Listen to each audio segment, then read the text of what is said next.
is that? Hey man, it's not for you, it's not for you. What is it? Oh, no, I'm creating a team event. You can't see this. No. I want to know the details. No. Oh, I'll figure out. I'll read your emails. No, you won't. I'll bet you. No.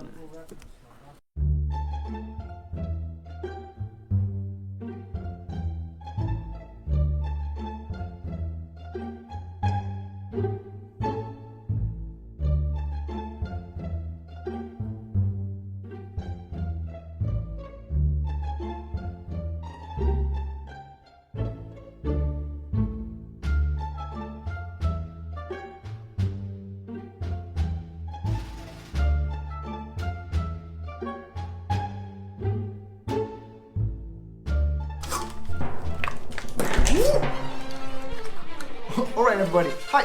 Welcome in my video, and today we're talking about insider threat, and especially the admin wants to see your emails. Alright, so in the past year we had this scenario where somebody of the management had the feeling that somebody of the IT team actually knew too much, and the only way he could know such information was based on the fact that he could read the emails. Well, it's not very uncommon for an admin to be capable of reading emails of somebody. The first scenario we thought of what he could have done was grant himself access rights on a specific mailbox. Of course, that would be very noisy, and who has the guts to add his own identity, his own email address, or his own user object as permissions to have write and read access on a mailbox of the CEO, for example? Nobody would be that stupid. And that also wasn't the case. It would also be very trackable in the logs.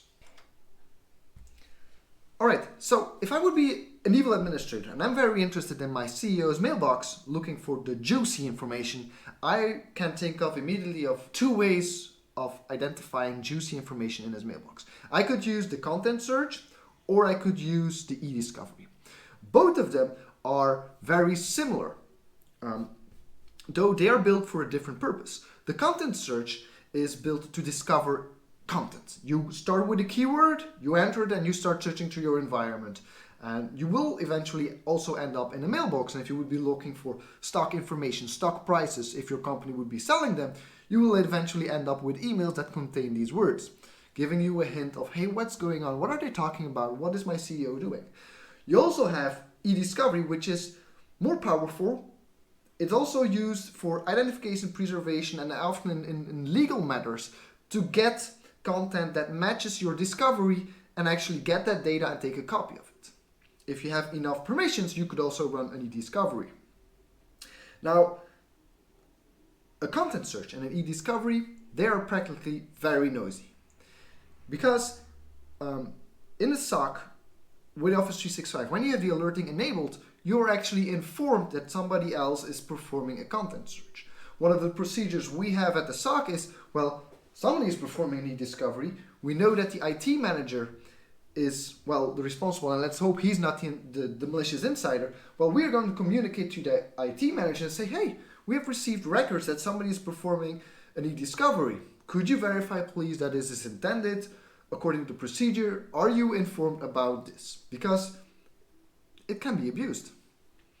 But if I would be a malicious insider and I know that alert would be thrown, I'm not going to use it. So what am I going to use? I would use the Threat Explorer. Why the Threat Explorer? Well, it actually gives me a lot of insights about emails. It is built to help SOC analysts, security analysts, IT people to identify emails that are malicious, identify SPF, DKIM, DMARC, why they have been hit, who they've been sent to, if the attachment has a malicious signature or not, if the URLs are recognized as phish. All of that information is within the Threat Explorer. You can click it, open it, and the Threat Explorer will show it. But if you grant yourself the preview permissions in Office 365, or rather in Exchange Online, you actually can preview or download the email. And the funny or the most stealthy thing about it is that those permissions are not in Azure Active Directory. There are no Azure AD roles. No, they are separate roles within the Exchange Online portal. So if you ever manage to have higher privileges and give yourself the preview permissions, well, somebody with a lot of brains or somebody who's very thoughtful could say, wait, those permissions who give you preview rights could also give you the possibility to preview or download other people their emails.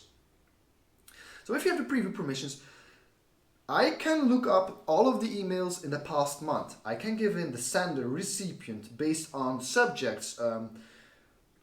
Well, file hashes will be very difficult, but based on file or attachment names. And I can start looking through that. And there is no alerting based on Threat Explorer searches. There are only logs. Microsoft doesn't show any alerting of what you do there. So I can basically look, even if they are tagged as a sensitive user, no alert will come from it. So what I have done was create a KQL query that gives us the capability just to list of who looks at what email, who downloaded it, the sender, the subject, the recipient, and who looked at the email. Just as in a way that, for example, the IT manager can check every month, every week, whatever he wants, and see which emails have been accessed. Of course, security people, they will have a legitimate reason to look at those emails. They will probably have a security incident, an investigation going on, something they want to double check, but it will give you the capability and the insights to verify, okay, you've done that, I have a case for that, but what are you doing in the mailbox of the CEO? Do you have a security case for that? Is there a reason for that? And that's actually a case that we had. Somebody of the IT team knew much more, or actually the same as the CEO, and we had to look out, how did he know that much? So this was very short, and the KQL will be either on my GitHub page or on my blog, but check my GitHub page for the most recent version, because maybe in the future I'll do an update on it. But use my KQL, verify it yourself to see how the Explorer is being used within your organization. Again, this is a malicious threat insider scenario that I worked out. Not everybody is using the Explorer to abuse it. 99% of the users will probably use it for legitimate users, but right now you have the insights to verify that. Thank you for watching, and see you next time. Subscribe, de bottom hier, daar links ook ergens. Post notification!